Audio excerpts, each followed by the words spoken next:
bi sibiri da bɛ taa bɛn février kalo ale tile 13 ma san 2021 n'o ye 2021 awa ka yira k'a fɔ fɛnɛ kunu kalo ɲinina i n'a fɔ an y'a fɔ cogoya min na donc ni o ye arajaba ka kuma a bɛ yira k'a fɔ ko kalo yira an ka jamana kɔnɔna la i n'a fɔ an ka minisiriso mun bɛ ni a b'an ka diinɛ an'an ka laadala ko koɲɛ ɲɛnabolo kunna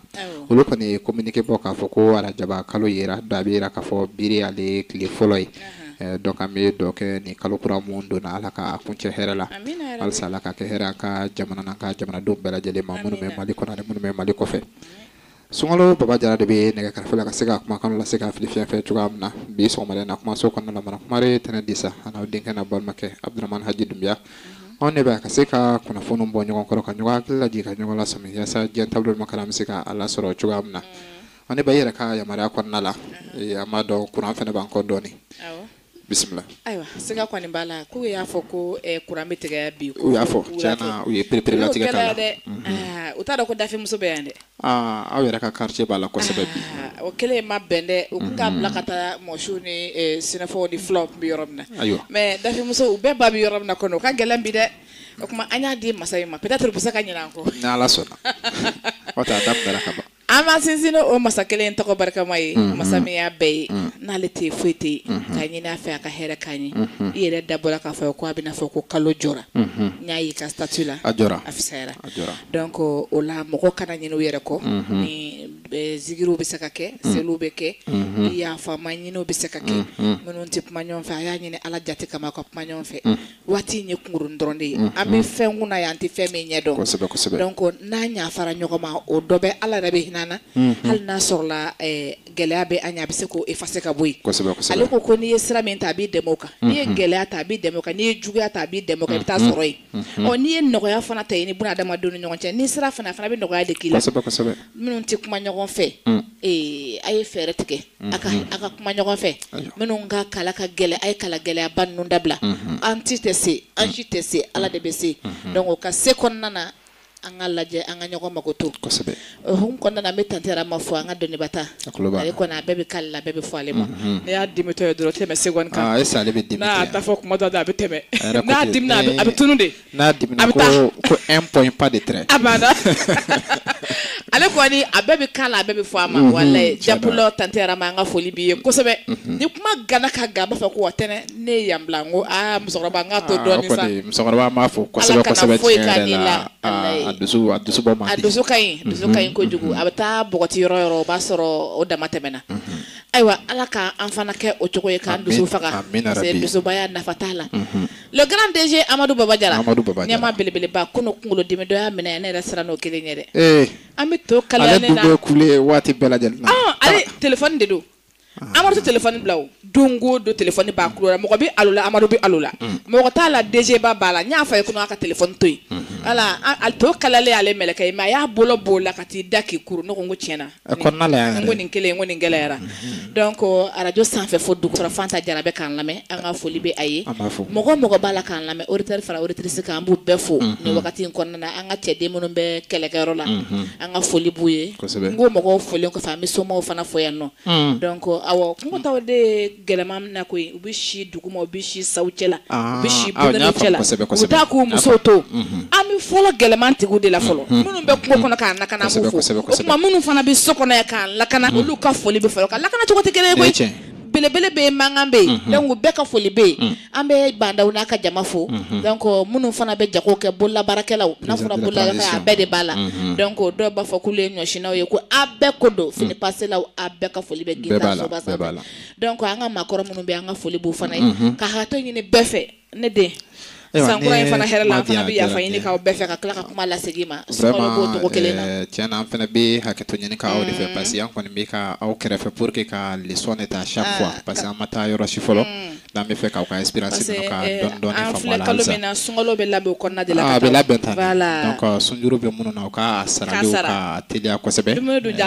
n'an bɔra nin na a ma nɔgɔn bilen dɛ parce que mɔgɔw ka ɲɛfɔli la ni kow tora a cogo la i n'a fɔ an bɛ ka kalo estimé k'a bila yɔrɔ min na sunkalo normalement a kan ka kɛ le 13 avril mais a bɛ kalo ye ko de bolo a tɛ ko tɔw kalo donc ni kalo yera ka bɛn le 13 avril an bɛ se k'a estimé k'a fɔ sunkalo bɛ se ka kɛ o don de n'a ma kɛ o an dalen mala ka fɔ le 14 kɔni a to o bon donc maaw ka labɛn sabati pour que ni kalo nafamanba ninnu a kana taa k'an dan mana kuma la man ka maakɔrɔbaw fo k'a daminɛ an ka sigida fɔlɔ fo sigida wɔɔrɔ na an tɛ ɲinɛ ka dafe dugu kɔ minnu bɛ k'an lamɛn Mande Bɛlɛdugu Jitumu minnu bɛ k'an lamɛn jamana fan wɛrɛw fɛ réseau wɛrɛw sira fɛ an ka foli bɛ o kelen kelennaw bɛɛ lajɛlen i n'a fɔ an ye a laɲini cogoya min na mana kuma la o kunnafoni fɛnɛ kɔfɛ an bɛ a yira k'a fɔ coronavirus kibaruyaw kɔnɔna la an bɛ a yira k'a fɔ échantillon min bɛ yen kunun ko ale testera o ye 960 ani 69 ye a bɛ yira k'a fɔ ko coronavirus yera maa hakɛ minnu na kunun ko tile kɔnɔna la o ye maa 4 kunun tile kɔnɔna la maa fosi ma tanya coronavirus bana ka sabu kɛ ale ye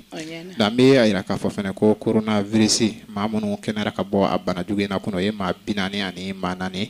jateminɛ bɛ yen minnu nɔfɛ o ye mɔgɔ 900 ani 88 a bɛ yira k'a fɔ fɛnɛ coronavirus daminɛli Mali la ka se kununko tile ma donc ko banakisɛ in yera maa 80 ani maa 200 ani maa 22 de la minnu tɛ an ka coronavirus bara kɔnɔna la bɛɛ lajɛlen fara ɲɔgɔn kan o ye maa 300 ani maa 40 de ye minnu fɛnɛ nɔgɔyara ko ye maa 60 ani maa 100 ani maa 50 ani maa 4 an bɛ dugawu kɛ halisa ni bana jugu Ala ka bɔ an ka jamana kɔnɔna la n'an bɔra o kibaruya kɔnɔna la an b'a yira k'a fɔ an ka jamana ɲɛmaa n'o ye Bandaw ye ni ale de y'an ka président de la transition ye mana kuma de bɛɛ lajɛlen b'a dɔn k'a fɔ a bɔra Mauritanie kunna sini o kɔfɛ a donna Niger kunu olu ka jamana ɲɛmaa ka invitation ale kɔnɔna la kunun ko a bɔlen Niger k'i kun da an ka jamana kan an balila ka ye tuguni présidence kɔni ye communiqué wɛrɛ kɛ ko Tchad ka jamana ɲɛmaa n'o ye Idriss Déby Itno k'ale wele bila an ka jamana ɲɛmaa Bandaw ma k'a kan ka taa G5 ka 7e conférence ordinaire la ko baara in kan ka kɛ le 14 ka taa bila le 16 février la donc ko Bandaw a kan ka bɔ Mali kɔnɔ bi tuguni ka i kunda ni jamana in kan pour que o bɛ se ka taa Sahel n'o y'an ka cɛncɛn dugu n'olu kibaruya fɔ cogo min na ni Mali yɛrɛ ale ye membre ye nka a bɛ yira k'a fɔ Faransi ka jamana ɲɛmaa Emmanuel Macron k'ale kɔni kun kan ka ye kɛnɛ kan nka ko o ye bataki ci ka taa ko a tɛna se ka ye ka sababu kɛ coronavirus bana ale lahalaya ka jamana kɔnɔna la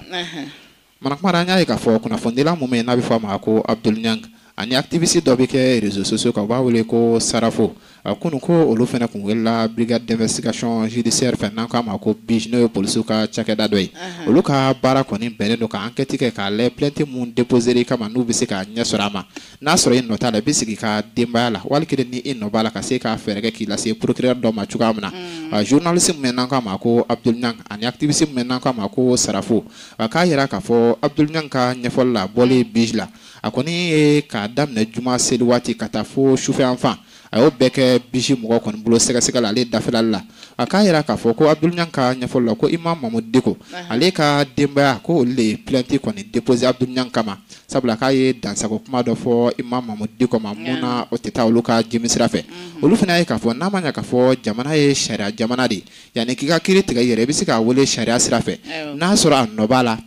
jamana ka sariya ka baara kɛ nka n'a a nɔ t'a la fɛnɛ a ka se ka bila ka taa ka ciw la donc Abdul Niang ka ɲɛfɔli la avocat caman kɔni bɛ n'o y'an ka jamana kɔnɔ avocat belebelebaw yɛrɛ i n'a fɔ maître Mohamed Ali Bacil i n'a fɔ maître Mutakala Tall i n'a fɔ maître Abdurahmane Ben Mamata Touré mana kuma de ko ninnu bɛɛ de wulila ka Abdul Niang ka kɔkɔrɔma don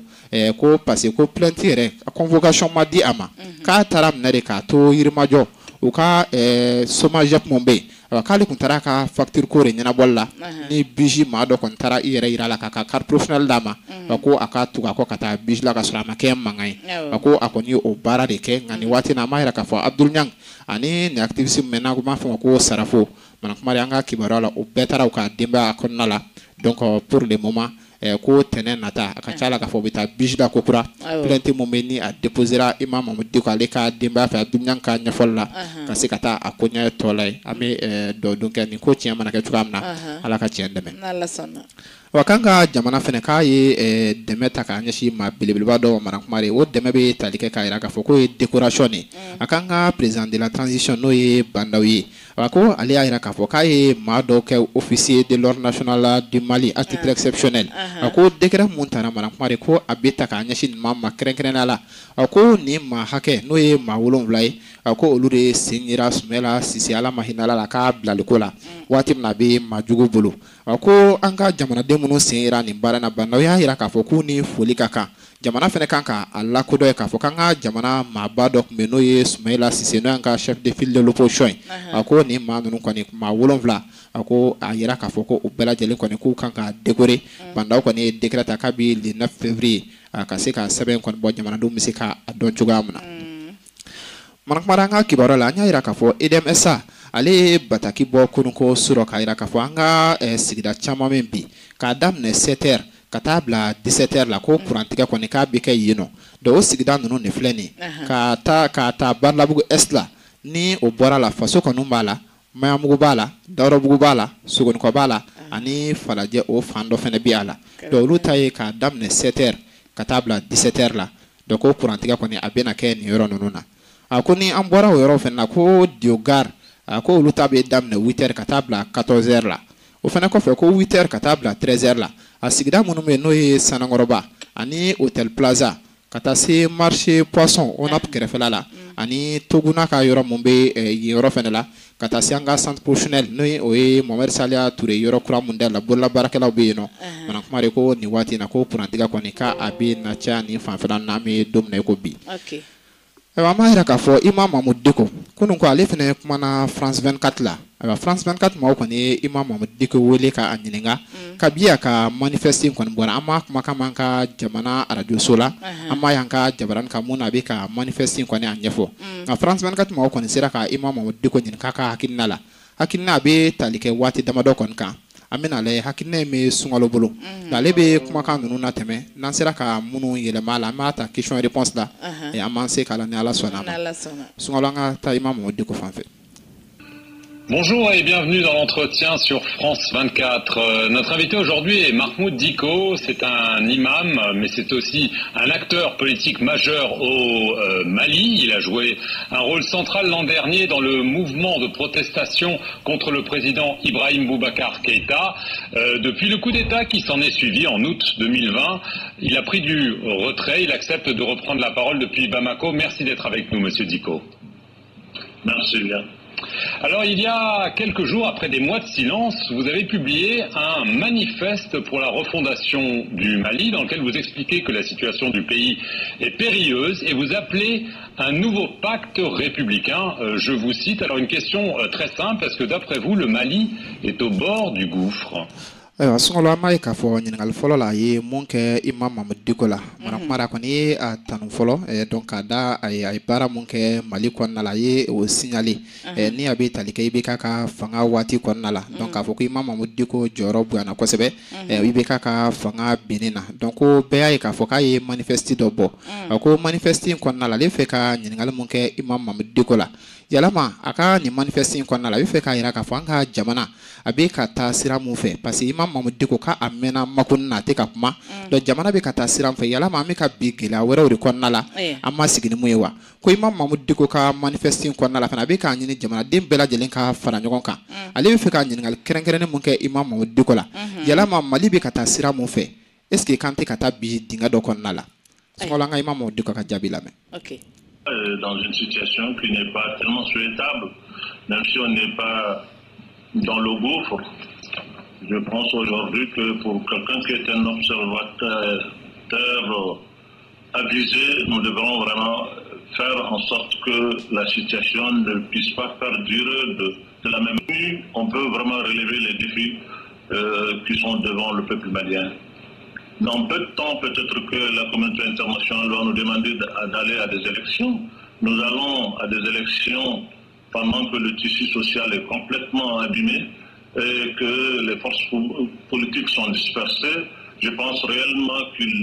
la situation mérite qu'on se mette ensemble pour voir ce qu'il faut faire avant de futures élections. Jamanaden bɛɛ lajɛlen bɛ se ka fara ɲɔgɔn kan a yira k'a fɔ fɛnɛ ko an b'a dɔn k'a fɔ communauté internationale a tɛna waati jan fɛnɛ bɔ ale bɛna sɔn ka weleli kɛ ka ɲɛsin élection ko kɔni ma donc ni a fɔra k'a fɔ an ka politique mɔgɔw olu fara-faralen don jamanadenw fɛnɛ ka hakilinaw tɛ ka taa fankelen fɛ an n'an ka jamana marabaa minnu bɛ an tɛ ka se ka ɲɔgɔn faamu mana kuma de ko n'an taara élection na nin cogoya la ko fɛn ɲuman kɔni a tɛ bɔ a kɔnɔna la donc ko ale ka manifeste k'a bɛ ka boli ka taa nin hakilina ale de fanfɛla la pour que an bɛɛ bɛ se ka fara ɲɔgɔn kan. Il faut sauver le pays. Est-ce que ça veut dire que le régime qui a été mis en place depuis ce coup d'État, aujourd'hui, vous dites, nous amène dans l'impasse. aywa ye ɲininkali mun kɛ nin yɔrɔ la ko kabi coup d'état mun kɛra le 18 août ko Diko y'a yira k'a fɔ k'ale ka dayɛlɛlen don ka manifester kɔnɔna la ka bɛɛ lajɛlen lamɛn ko ni a sɔrɔ a kɛra o cogoya la donc an bɛ waati min na ko sisan est ce que fanga mun bɛ ni a kɛlen don k'an ka jamana ale mara ko Diko ka manifester kɔnɔna la n'an ma jɛ ka fara ɲɔgɔn kan ka kɛ kelen a ko jamana mun bɛ ka an bɛ ka mara ka taa sira mun fɛ tancogo la mara ka ca la k'a fɔ an tɛ ni o ye bandaw n'a nɔfɛmaw n'o y'an ka ɲɛma ninnu ye ko est ce que Diko bɛ fɛ k'a yira k'a fɔ ko ninnu fɛnɛ dɛsɛtɔ tɛ wa. La situation, certainement, qui peut nous amener dans l'impasse, parce que, vous savez, le coup d'État devrait être un moment et une occasion pour sceller une certaine réconciliation entre l'armée et le peuple malien. Mais malheureusement, il faut le constater qu'avec beaucoup de difficultés et tout ce qu'il y a eu comme haut et bas dans cette situation a fait en sorte qu'il y a encore des méfiances de part et d'autre entre cette armée, qui est une armée républicaine, une armée du peuple, entre cette armée et une grande partie de la classe politique malienne. Nous devrons aujourd'hui restaurer cette confiance. On ne peut pas faire une refondation de notre pays si on ne refonde pas cette situation. Ça va commencer d'abord par la refondation de notre armée, la moralisation de notre armée et la réconciliation entre l'armée et le peuple, la restauration de la confiance entre l'armée et son peuple. C'est à partir de cela que nous pouvons ensemble bâtir quelque chose qui peut être vraiment salutaire pour l'avenir du pays. Diko ye a yira k'a fɔ nin yɔrɔ fana la ko coup d'état mun kɛra marakumari ko kun kan ka kɛ sababu de pour que jamanaden bɛɛ lajɛlen bɛ se ka fara ɲɔgɔn kan cogoya min na kɛrɛnkɛrɛn an ka finitigilakaw minnu bɛ ni olu ye coup d'état kɛ ani an ka finitigilakaw bɛɛ lajɛlen ka taa se jamanadenw ma kan kun kan ka sigi ka ɲɔgɔn kan fɔ mais ko jateminɛw bɛ k'a yira k'a fɔ bɛɛ lajɛlen bɛ ka siran ɲɔgɔn ye bi k'a daminɛ an ka finitigilakaw ni politigimɔgɔw la politigimɔgɔw fanba ko bɛɛ lajɛlen bɛ ka siga don ɲɔgɔn na k'an ka jamana n'a fɔra k'a ka kɛ jamana kura ye n'a fɔ an b'a nɔfɛ cogoya n'o ye refondation ye k'an ka faut que an ka finitigilakaw yɛrɛ kuma kan ka kelen o fana kɔfɛ an ka finitigilakaw an'an ka politigima ani jamanaden bɛɛ lajɛlen k'an bɛɛ kuma kan ka kelen k'o de bɛ se k'an ka jamana bɔ dingɛ dɔw kɔnɔna la. Mais sur le coup d'État du 18 août dernier, est-ce que c'était une erreur ou est-ce qu'il fallait faire partir Ibrahim Boubacar Keïta, quels que soient les moyens? Alors, coup d'état mun tɛmɛna yalama k'a kɛra fili dɔ de pour que IBK bɛ se ka taa wali kelen ko Diko ta kun ye ka IBK yɛrɛ la taa ko mana taa sira o sira fɛ. Pas d'erreur ou de coup d'état, le coup d'état a été fait, c'est fait et aujourd'hui c'est derrière nous. L'essentiel c'est de se mettre ensemble aujourd'hui pour ne plus tomber dans les erreurs passées. C'est pour cela que je fais ce manifeste et je pense qu'il fallait le faire. Aujourd'hui, alerter l'opinion nationale et voire même internationale. Nous sommes dans un monde changeant avec un nouvel ordre mondial qui se dessine à l'horizon. Nous avons des partenaires qui ont des enjeux électoraux comme nous en 2022. Il est temps que le peuple malien se prenne son destin en main et que nous-mêmes nous agissons pour nous, par nous, pour essayer vraiment de trouver la solution. Diko ka o jaabi kɔnɔ a yira k'a fɔ ko coup d'état mun kɛra ko nin kɛra ko tɛmɛlen kɔni an kɔ ka ban donc ko ale tɛna a fɔ k'a bɛna i da don waati kɔnɔna la nka an bɛ waati mun fana k'a kan ka yira k'a fɔ an ka jamanadenw na ni jɛmaw kɔnɔna k'a fɔ ko nin waati na an bɛɛ b'an ka jamana ɲali de nɔfɛ donc ko bɛɛ lajɛlen b'a fɔ k'a dɔn ko kalata ko fana bɛ sira kan ka na donc an ka jamana bɛ waati min na il faut que an ka jamana ko ba fɛn fɛn bɛ kɛ an yɛrɛ an ka jamana kunkan ko ko olu kan ka ɲɛfɔ an yɛrɛ de fɛ. Le calendrier qui a été mis en place prévoit un retour aux élections d'ici 14 mois. Vous avez dit dans votre première réponse que vous n'étiez pas favorable à des élections dans les conditions actuelles. Que faut-il faire? Est-ce qu'il faut repousser ces élections ou est-ce qu'il faut les avancer? En tout cas, vous semblez penser que le calendrier mis en place n'est pas le bon. Ayiwa ko calendrier mun bɛ n'o bɛ tali kan ka kalata nata kan ni ale tɔ tora kalo 14 ɲɔgɔn parce que kalo 4 kɔni a kɛra a la ka ban ko a bɛ fɛ k'a dɔn Imam Mamadu Diko ka hakilina la ko ni a kumana calendrier dɔ k'a ka manifeste kɔnɔna la k'a bɛ fɛ k'a dɔn an bɛ ka taa sira mun fɛ yalama waati kuntala a bɛ sɔn ka sura wali a bɛ jan k'a fɔ ko kalata a bɛ na se ka kɛ ka bɛn 14 ma n'a sɔrɔ a tɛna se ka kɛ yalama Imam Mamadou Dicko hakilina la est-ce que waati dɔ kan ka fara ninnu ka waati ka pour que kalata ɲuman bɛ se ka kɛ cogoya min na wa? Je ne parle pas de calendrier. Je parle des conditions dans lesquelles nous allons arriver à ce calendrier. C'est ces conditions-là qu'il faut changer, pas le calendrier. Je n'ai jamais parlé de calendrier. Mais je pense que si on va à des élections dans cette situation, dans ces contextes, ça va être difficile. Et ça, je le maintiens. Dicko y'a jira k'a fɔ ko ale tɛ ka kuma kalanden kan n'o bɛ tali kɛ kalata waati la k'a bɛ ka kuma jamana yɛrɛ lahalaya de kan k'an bɛ sira minnu fɛ sisan ni jamanadenw bɛnnen tɛ i n'a fɔ a ka kuma tɛmɛnenw na a y'a fɔ cogoya min na donc ko n'an tora nin sira kan ni kalata nana kɛ tan ko gɛlɛya caman de bɛ o de bɛna bɔ a kɔnɔna la. Vous avez aussi dans ce manifeste proposé, j'allais dire, des services de médiateurs entre les groupes armés, les groupes civils. Alors on sait qu'il y a une question qui agite beaucoup au Mali, mais plus largement au Sahel, à savoir, est-ce qu'il faut discuter avec les groupes djihadistes? Donc une question très concrète, une réponse très concrète, est-ce que vous appelez à un dialogue avec des leaders comme Amadou Koufa, Iyad Agrali, pour véritablement parvenir à une réconciliation nationale, ou est-ce que vous considérez, comme la France par exemple, qu'il ne faut pas parler avec ces gens-là? Ko Dicko ma fɛnɛ ko Dicko ka manifeste kɔnɔna la k'a bɛ ka weleli kɛ yɔrɔ la ka ɲɛsin médiateur dɔ ma minnu bɛ se ka bila k'a fɔ olu bɛ se ka kuma ɲɔgɔnya tɛmɛ ani ɲɔgɔn cɛ donc ko est ce que k'a ka hakilina la k'a fɔ an bɛ se ka kuma ɲɔgɔnya a dayɛlɛ ani jihadistes ni ɲɔgɔn cɛ kɛrɛnkɛrɛnnenya la Amadou Koufa ani Iyad Agali ko olu ka fanfɛla la ko nka ko bɛɛ lajɛlen fɛnɛ b'a dɔn k'a fɔ ko Faransi ka hakilina tɛ k'a fɔ ko an ka se ka dialogue kɔni a dayɛlɛ ni jihadistes ye ko Dicko bɛ se ka mun de faamu ni kuma in kan? Ben écoutez, je ne sais pas ce que la France dit ou ce que la France souhaite. La France est un pays souverain. Je respecte son opinion. Mais je pense qu'au Mali, ici, nous sommes dans une situation où le bon sens nous oblige à aller vers, en tout cas, à chercher une solution. Si on ne peut pas, par le bout des armes, arriver vraiment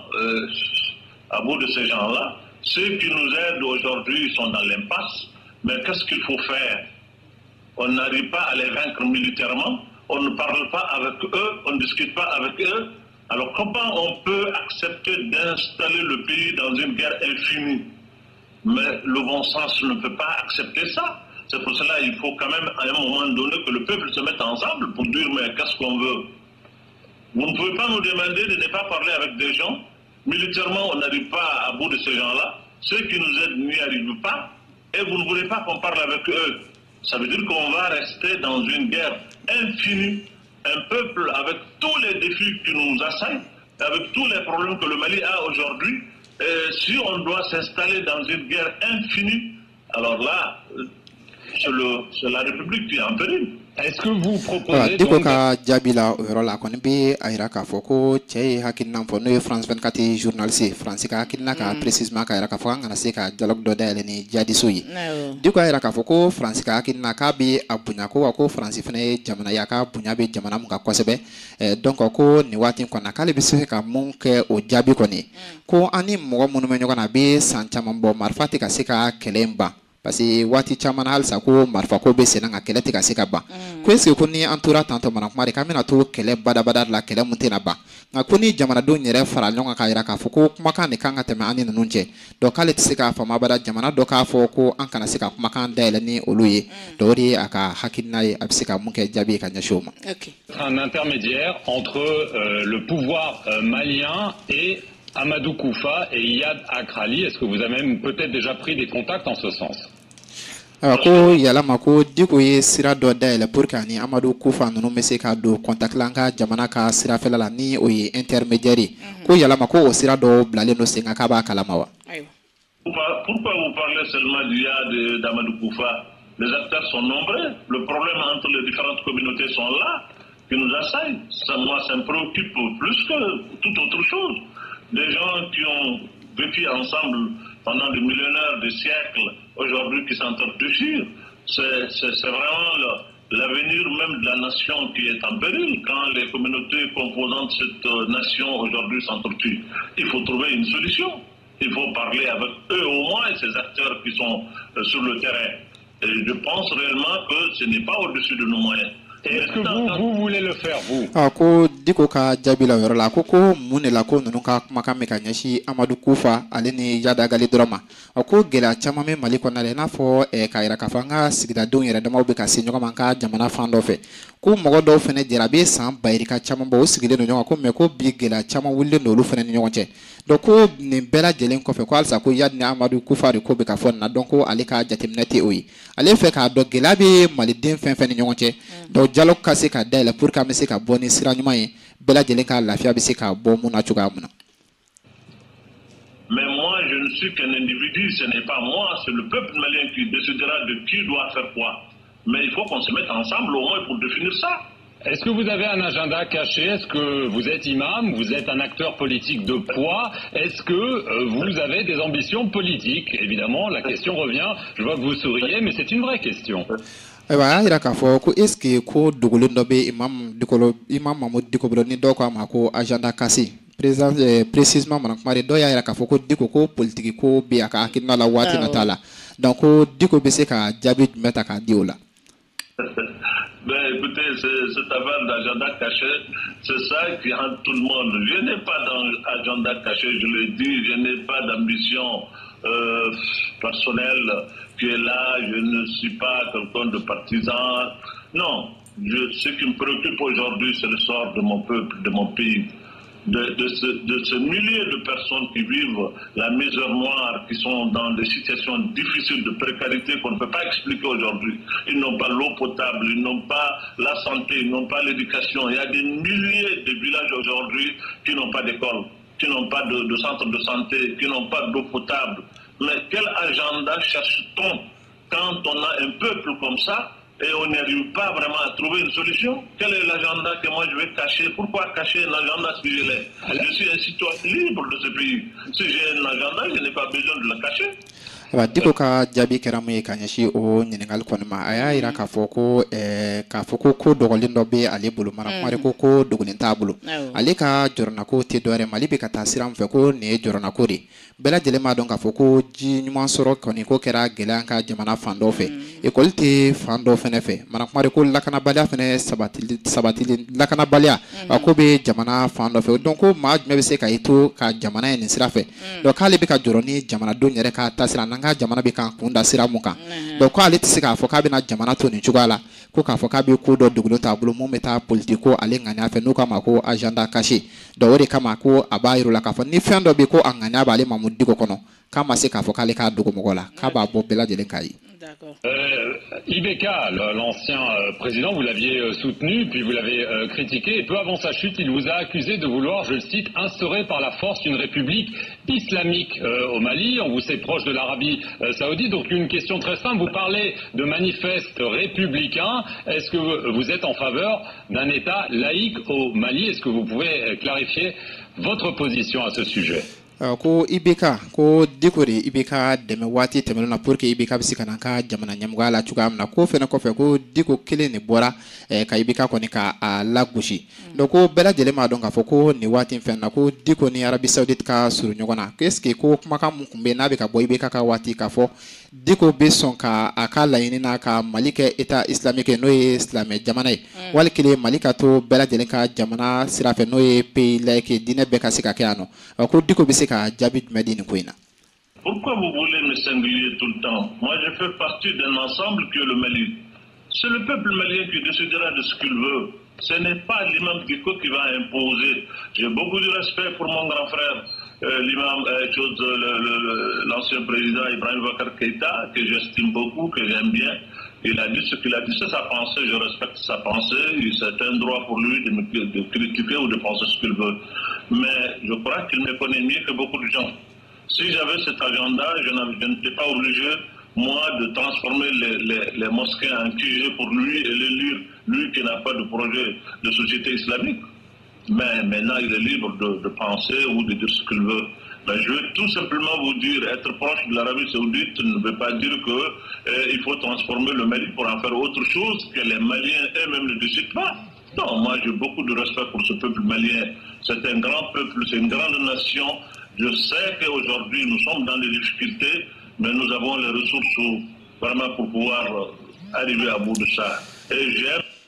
ayiwa Diko ka jaabi kɔni na bi mun fɔ yɔrɔ la a yira k'a fɔ ko mun de kama journaliste bɛ ka ale ta k'ale bɔ jamanaden tɔw la ka ɲininkali kɛrɛnkɛrɛnnen ninnu kɛ ale la a yira k'a fɔ k'ale ni jamanadenw ka hakilina bɛɛ bɛ taa ɲɔgɔn sira fɛ nin ye Maliko de donc a kana fɔ k'a bɛ ale ta k'a bɔ tɔw la k'ale kɛ a damamɔgɔ ye ka nin ɲininkali ninnu kɛ donc ko ale ka bonya fanba a bɛ taa IBK ka fanfɛla la donc ko hali ni hakilina in kɔni bɔra ka ɲɛsin IBK n'a nɔfɛ maaw de yɔrɔ la k'a fɔ k'a bɛ fɛ ka jamana lana État islamique ale sirafɛla la donc ko Diko ale ka hakilina kɔni na ko IBK b'ale dɔn ka tɛmɛ bɛɛ kan ko waati tɛmɛn'o la k'ale misiriw yɛlɛma ka kɛ QG de campagne ye ka IBK dɛmɛ élection na ko o don ninnu na ko IBK ka programme kɔnɔna la k'a fɔ ko jamana bɛ kɛ État islamique ye k'o tɛ a kɔnɔna la donc k'o ye jaabi ye ka se k'a ɲɛsin IBK ma mais k'a ka bonya bɛɛ lajɛlen ma k'a tɛna fɔ ko a bɛ na a jaabi mais k'a yira k'a fɔ fan dɔ fɛnɛ fɛ k'ale ni Arabie Saoudite ka surun ɲɔgɔn na marhamari ko tɛ se k'a yira abada k'a fɔ ko Mali ko don nata la k'a bɛ se ka taa État islamique sanfɛ ko fɛn mun ka di Malidenw ye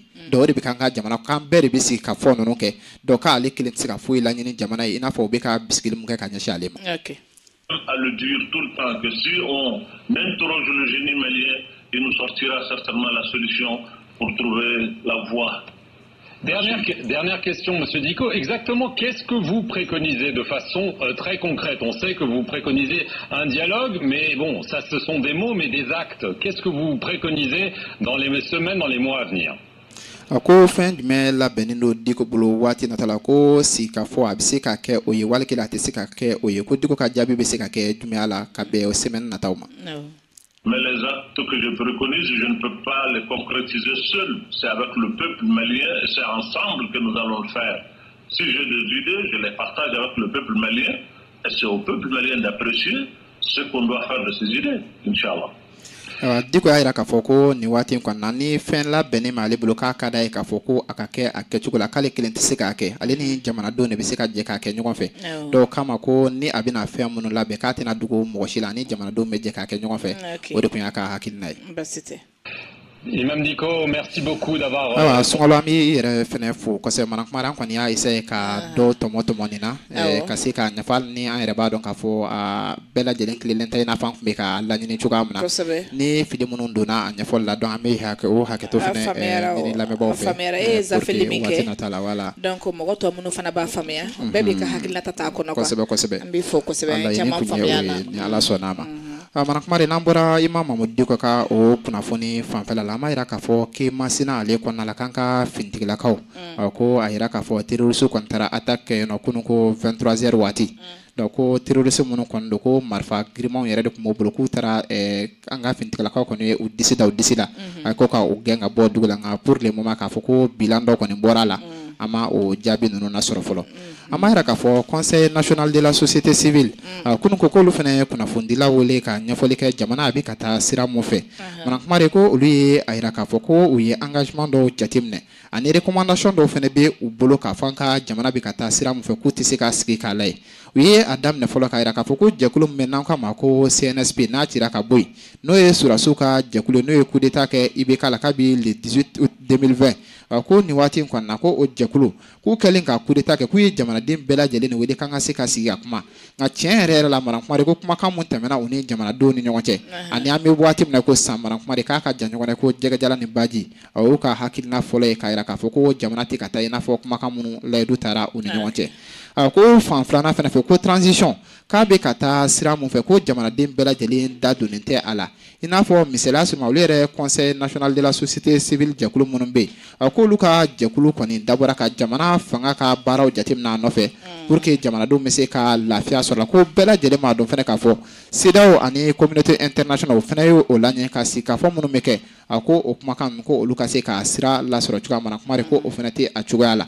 u ka point sabanan u ye a yira k'a fɔ fana ko hali hadamadenya hakɛ minnu kan ka se ka dafa ni o ye adamaden jo sariyaw ye ko o fana bɔlen tɛ a sira fɛ u ka point naaninan u ye a yira k'a fɔ k'an ka jamana bɛ don min na i ko bi ko ni an ka jamana transition Manakumari k'a bɛ ka taa sira mun fɛ ko bɛɛ lajɛlen yɛrɛ k'a fɔ ko Mali kura de kan ka na pour que bɛɛ lajɛlen bɛ se ka lafiya k'an kan ka réforme minnu kɛ n'o y'an ka sariya sunba olu yɛlɛmaliw kɔni ani ka taa kalata mun kɔni ko a jɛlen don ani ka feuille de route bɔ jamanaden bɛɛ lajɛlen bɛ i yɛrɛ o kɔnɔna la ni o bɛ tali kɛ transition ale kalo 5 fɔlɔ la Manakumari ko o ko fana k'a ma se ka sabati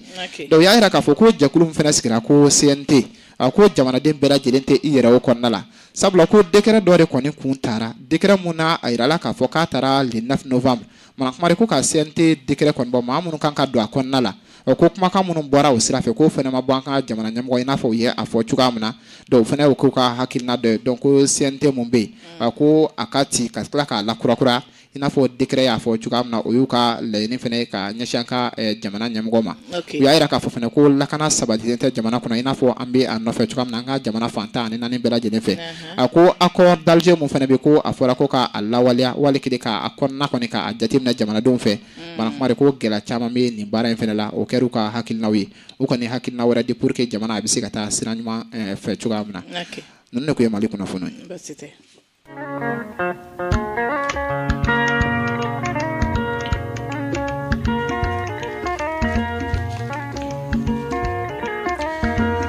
Ayiwa n'an taara jamana kɔfɛ kunnafoni na mana kuma an bɛ a daminɛ ni Senegal ye u ka opposition maa mun bɛ u ka kalata tɛmɛlen ni ale nana 3e place la ni o ye Ousmane Sonko ye n'a yira k'a fɔ ko nin waati na u ka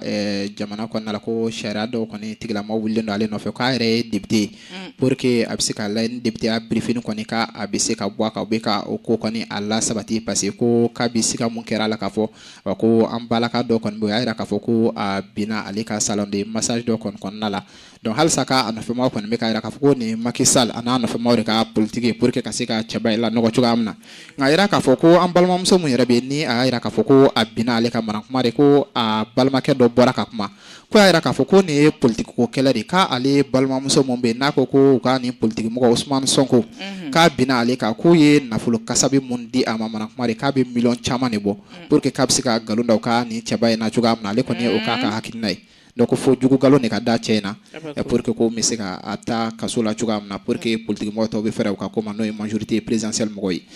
an b'a yira k'a fɔ Burkina Faso ka jamana ɲɛma ko halisa k'a kɛ mɛ ka sigi ka fɔ kɔni a dayɛlɛ pour que jamanaden bɛɛ lajɛlen bɛ se ka n'a ka hakilina dɔw bila sen kan a ko y'a yira k'a fɔ ko nin waati laban in kɔni na ko a ta kɔni k'a sumayalen don Burkina kosɛbɛ nka ko t'a yira k'a fɔ ko jamana sabatira ale kɔni y'i bolo bɔ halisa u ka opposition mɔgɔ minnu bɛ yen n'u ma sɔn ka na fara ale kan kabi a kɛra jamana ɲɛma ye k'u kana ka jamana dilan ɲɔgɔn fɛ pour que waati nataw bɛɛ ka hakilina o bɛ se ka kɛ kelen cogoya min na o ye olu ka laɲiniw ye Marcumar ko k'a yira k'a fɔ Côte d'Ivoire ale kɔnɔna la Alassane Dramane Ouattara halisa ale fana ka sigi ka fɔ mun ni a bɛ ka a laɲini n'a ka opposition mɔgɔw ni ɲɔgɔn cɛ n'u kun ye baara in daminɛ ni a tilala ka ɲɔngiri a k'a ka ca la k'a fɔ ko dɔgɔkun nata ko baara in kɔni ka a bɛ sɔn ka wuli ko kura parce que ko opposition mɔgɔw kɔni a ye k'a fɔ ko tiɲɛ yɛrɛ la a bɛ ka ŋaniya mun ta k'a ɲɛsin u ma hali ni a sɔrɔ u ka politique mɔgɔw i n'a fɔ Guillaume Soro a n'a nɔfɛmaw olu ko k'u sen tɛna don a la nka tɔ ninnu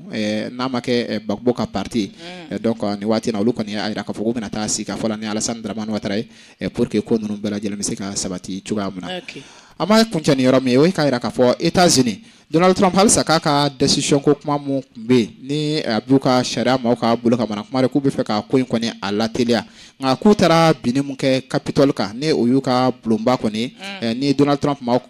kɔni taara ka taa tiɲɛni kɛ yɔrɔ ni maa caman fana bɔnɛla a nin na mana kuma de ko nin waati in na ko a ko bɛ ka layɛ ka teliya k'u bɛ ka témoignage kɔni ta maa minnu bɛ n'u bɛ se ka kɛ serial ko in na nka ko États-Unis kaw y'a yira k'a fɔ k'olu ka démocratie mun kɛmɛ k'aw nisɔndiya kosɛbɛ ni procès baara fɛn fɛn bɛ ka kɛ k'u bɛ ka b'u ka télévision nationale en direct pour que maaw b'a dɔn Donald Trump a k'a kun ko waati nata la k'a bɛna se ka taa sira mun fɛ olu tun ye Mali jamana kɔfɛ kunnafoniw ye. Gintan Sport, votre magazine de sport. On va jouer gagner, Abdoulaye Diaby Balontan, Adama Traoré Balontan, Djigui Diarra Balontan, Mamadou Samassa Balontan. Ayiwa sunkalo an bɛ i fo kosɛbɛ mana kuma de k'a yira k'a fɔ farikolo ɲɛnajɛ kunnafoni minnu bɛ an bolo o bɛ tali kɛ k'a yira k'a fɔ i fɔ ni an ka denmisɛnninw bɛ a kɛnɛ kan n'u taara CAN CAD nata la n'a kan ka kɛ Marɔkaw fɛ biri a final bɛ taa Mali ani Senegal ani ɲɔgɔn cɛ a bɛ kɛ Senegalikaw fɛ 16h ale waati la donc a bɛ yira k'a fɔ an ka denmisɛnninw kɔni u qualifiera déjà ka taa CAN CAD la ale ni Senegal olu de bɛ taa an ka jamana fanfɛ dugu ninnu kɔni olu ye représenté. O waati la an b'a yira k'a fɔ Ligue des Champions baara mun kan ka bilasira ka na dɔgɔkun nata ko Barça ni Faransikaw ka pari kun kan ka ɲɔgɔn lasɔrɔ nka Neymar ni ale ye Barça ka balontanna kɔrɔ ye nin waati na ale bana la a yirala k'a fɔ ko a sen tɛna ye ni dolantan baara ale kɔnɔna la Angleterre dolantan minnu bolo dalen do yen nɔ bi DCR ale ni Liverpool kan ka ɲɔgɔn lasɔrɔ Crystal Palace ni Burnley kan ka ɲɔgɔn lasɔrɔ Manchester City ale ni Tottenham kan ka ɲɔgɔn lasɔrɔ bɛ kɛ 17h30 waati Yves Bissouma ale ka équipe n'o ye Brighton ale ni Aston Villa olu bɛ ɲɔgɔn lasɔrɔ a bɛ kɛ 20h waati Barça 20h waati Espagne ale kɔnɔna la ale ni Alaves bɛ ɲɔgɔn lasɔrɔ Sevilla ni Huesca bɛ ɲɔgɔn lasɔrɔ Atletico Madrid ale ni Granada olu bɛ ɲɔgɔn lasɔrɔ fana bɛ kɛ bi 13h waati 17h waati Juventus ale ni Napoli bɛ ɲɔgɔn lasɔrɔ a bɛ kɛ Napoli ale ka dolantan terrain na a bɛ yira k'a fɔ Allemand ale kɔnɔna la Jaji Samaseku ka équipe 14h30 waati ale ni Dortmund olu fana kan ka se ka ɲɔgɔn lasɔrɔ donc olu de kun y'an ka kunnafoniw na kumabɔ ye mana kuma de an tun bɛ fɛ ka mun da lamɛnbagaw tulo kan ka kɛ ni bi sɔgɔmada ye kosɛbɛ i ka yamaruya kɔnɔna la a bɛnna ma kosɛbɛ an b'i fo donc an bɛ kuma fɛn jumɛn kan bi an ka to libre antenne kan ok kɔnɔ lagare an bɛ ka bolo kan 20 90 05 o ye nɛgɛjuru sira ye an bɛ to libre antenne kan min ma jɔ min hakilila fɛ bonya ani karama kɔnɔna na sanga ye fila ye oui allo nse somɔgɔw jɔnni don Umado Sogongo. Amadi bisimila. Ngo. Nebe se kuma kele ne ka halisa ngo bandaw ni Asimu Koita ni ujengo. Ko ji ya ye charte minu fo transition ko na ko baraw damne nundo jona ko. Wala wati bi bane wati te mo ma ko wati ka tenne ko. No e mo minu jamana na fulo dun ko a woru labo ani tira nu lali ni lakana ko ko. Wala ko na to ja politique mo nu nga transition ci wulo ko ku hakili da ele ko okay wala politique mo le français bolo de ñoo ko ka jamana ci ko wala ku ñeshi o bara nu ma teli ala ko no kera halni na fara ko tan ma do mo population metu ko ko bo français ko Basite Ahmed ajaranye 20 90 05 oui allo wa alaikum salam wa rahmatullah Somo. Tarase. Baiste. Eredron. Bakar Kulubali do Kalawangura. Bokare bismillah. Ewa tenen bi fo. Abdurrahman fo ko sungolo jara fo. Okay, kulubila. Ka baba fo anaka dimaya. Abe basi feta la. Gina la maga je kulu be fo ka baraba be fo. Merci. Bon, ne kon mi fo. Comme mi che ko la ha fo chuko mena kwa. Donc transition mo gon ka laje. Comme na fo malien be be na ka chuko mena nga bara nu ke o ke chuko la. Okay. Parce que o be ke sababu ye ka fanga kolo grian. Wa be ke sababu ye ka jamana de fana da fanga na. Aywa. Parce que ni ay mo be ka boka politique mo fenga pa yira ko politique mo ko nigeta na ble. Sambi sa wa ngono ma nyira nyuma yira jamana de la. U ye fɛn o fɛn fɔ u y'a contrôle kɛ. Okay. An bɛna fɛn o fɛn kan u y'an janfa. Campagne kɔnɔna na u nana ni programme fɛn o fɛn u y'a bɛɛ contrôle kɛ. Dɔw y'a fɔ yan k'u bɛna école gratuite kɛ pendant 16 ans. An y'a ye olu ye école datugu ya kalo 7 ka école datugu ya san 2. Dɔw y'a fɔ yan k'u bɛna nɛgɛsira da yan fɔ Laginɛ. An y'a ye olu ta kɛla ka jamana yɛrɛ sira ko k'a dabila pewu. Ayiwa. Bon o n'a ɲɔgɔnna caman quoi. Okay. Ko ɲɛdɔnya tɛ kɛ Mali armée na. O yɛlɛmana ko k'an ka base militaire cili ye quoi. Bon vraiment u k'u jija u ye minnu fɔ an kɔni ɲɛ b'a la u bɛ ka baara kɛ parce que u ka nin kalo damadɔ kɔnɔ u ye baara min kɛ. N'i y'a lajɛ ne bɛ se k'a fɔ yɛrɛ san 30 in kɔnɔ a ma kɛ. Ayiwa. Parce que ka hali accord u bila ka accord sama ka se niveau min na nin ye. An ka politique mɔgɔw ninnu tora munumunu salon ni fɛn na ten jamana bɛ ka tiɲɛ ka taa fɛ don o don dɔ bɛ ka fara problème kan. U ma se ka foyi bɔ a nɔ na. Bon ɲɛ b'a la ninnu bɛ ka kow bɔ a nɔ na. Basite. Voilà, an bɛ dugawu kɛ Ala ka ɲɛ ka d'an bɛɛ ma. Bakar merci. Wa alaikum salam. Shukran. Allo. Mɔgɔ bɛ Abdurrahman. Oui, allo. Allo, Abdurrahman. Naam. An sɔgɔma. A b'an sɔgɔma. Bakar Kulubali Jeune Jardin. Jeune Jardin bisimila. Bon, n ka foli bɛ bɛɛ lajɛlen ye. N diyara n ye. Bon, ne ɲɛ bɛ ko mun na jamana taabolo la. Parce que tɔɔrɔ caman bɛ yen nɔ a bɛ na jamana kɔnɔna na. A caman bɛ yen nɔ baarakɛbaliya de don. Bon, ne kɔni bɛ fɛn kelen kɔni dɔn ne ka idée kɔnɔna na. Il est temps an ka jamana ɲɛmɔgɔw u ka domaine 3 bɛ yen nɔ Mali kɔnɔna na. U k'a bila en valeur. Olu ye jumɛn ye? O ye sɛnɛ, bagan mara ani mɔni. Ni domaine 3 mun filɛ nin ye, jamana développement tɛ se ka taa cogoya si la. U mana taa n'a ye ɲɛ o ɲɛ kan n'u ma ni domaine développer fo ka diɲɛ wuli an ka jamana a tɛ bɔ gɛlɛya kɔnɔ. ni bagamara développer a commencé au bɛ segin foro kɔnɔna na ni ye mɔni développer a commencé au bɛ segin foro kɔnɔna na jamana kɔnɔdenw bɛ tila k'a bénéficier parce que jamana gɛlɛya yɛrɛ da la dumuni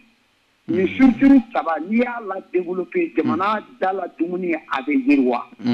et puis encore fana nɔgɔya da bɛ n'a kɔnɔna na et puis encore fana kɛnɛya bɛ n'a kɔnɔna na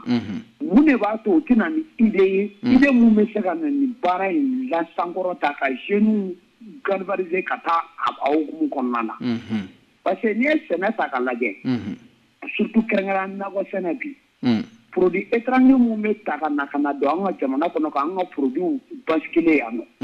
mais an ka ɲɛmɔgɔw ma k'o de sigi sen kan a jateminɛ kɛrɛnkɛrɛnya karɔti jateminɛ a mun bɛ bɔ Maroc ka na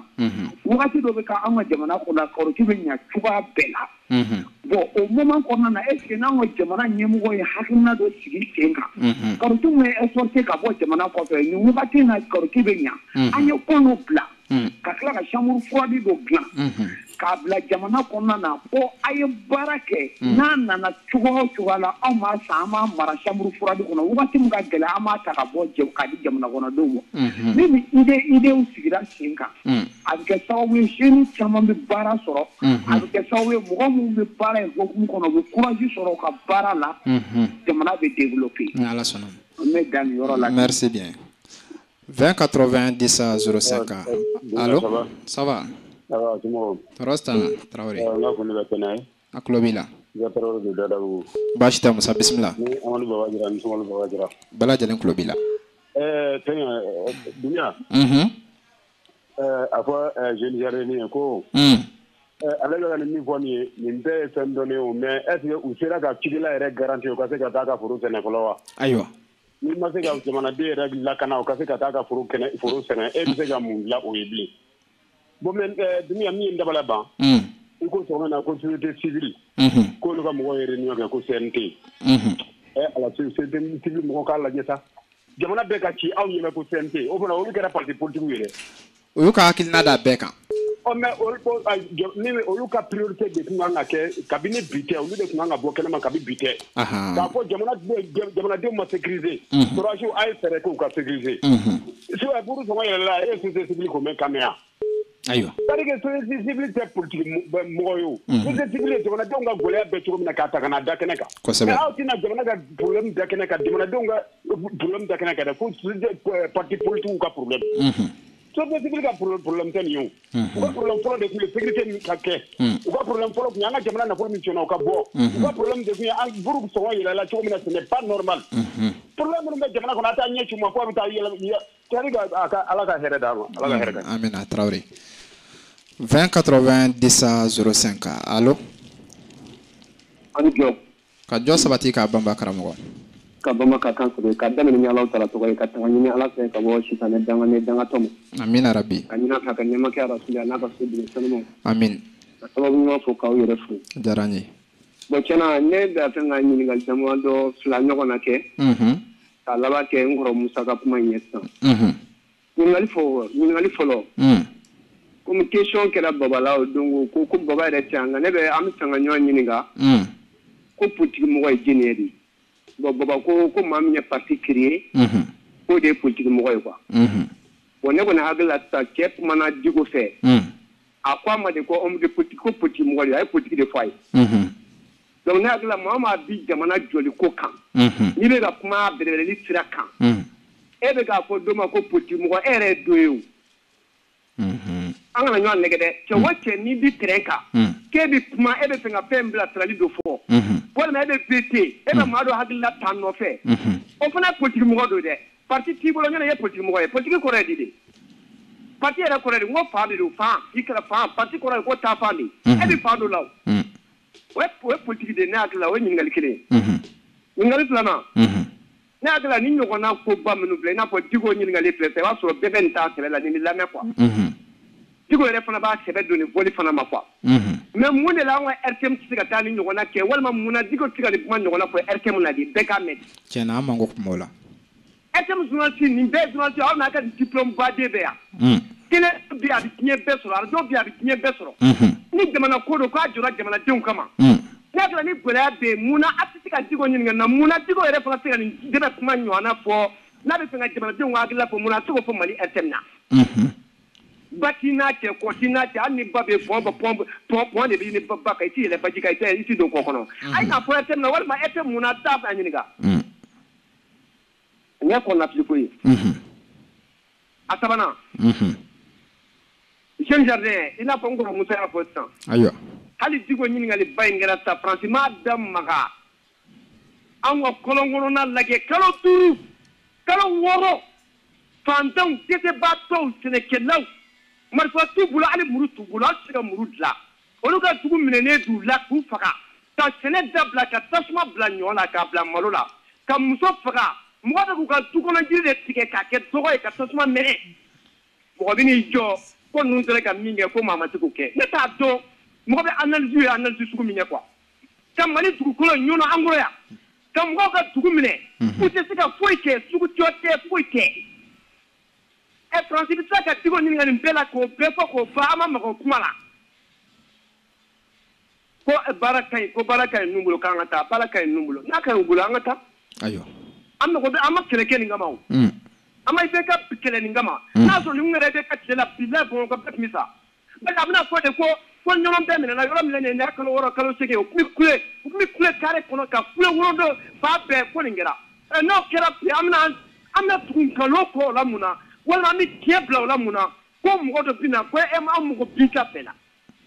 Ala ka hakili ɲuman d'a ma a filɛ o datugulen bɛ fan bɛɛ fɛ Ala ka hakili ɲuman Amin arabi merci karamɔgɔ